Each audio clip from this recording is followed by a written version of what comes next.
Hey there folks, I wanted to do a quick run through of what a food forest looks like and what are some of the components of that. This site is maybe about 4 or 5 years old, so that's the age of the trees we're looking at.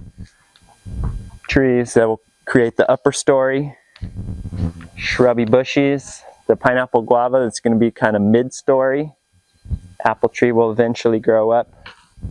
In the back we got the berries, which are also mid-story, which will give you some food.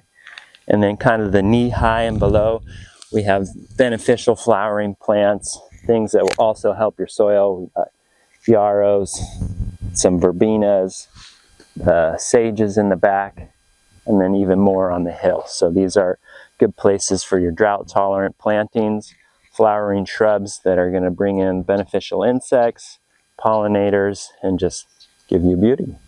All right, so here is another example of what a food forest or a fruit forest could look like. You know, it doesn't always have to be that all the understory plantings are directly under your trees. It could be in between the trees. You know, maybe your site needs some more soil care and we're not quite ready to plant all the way under the trees. Maybe we want to mulch and top dress for a few years. That's kind of what we got going on here. Plantings could come in maybe year 3, year 4. Over here, this is more of a slope that just needs to be held together. So this is where you got all your pollinator plants, the habitat plantings, flowering shrubs.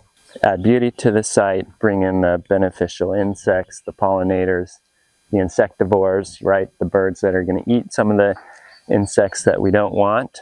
And then also, you know, once you get this kind of understory planting established, that'll help with some weed suppression. A lot of these shrubs can help hold down the grassy weeds better than mulch can once they get established. Food forests are really the opportunity to turn your home into your habitat. And one thing that we're going to do to really build out your habitat is working with the diversity idea. We're going to fill out the harvest throughout the year. So we got your berries in the beginning, and then the raspberries later on, the blackberries in between, and then we got citrus hanging through the winter, and then over there we got the deciduous that is going to come in kind of peak summer and then carry on into the fall. So the food forest is really working with diversity, ecological thoughts and systems to give you food throughout the year and just create you a great peaceful habitat around your home.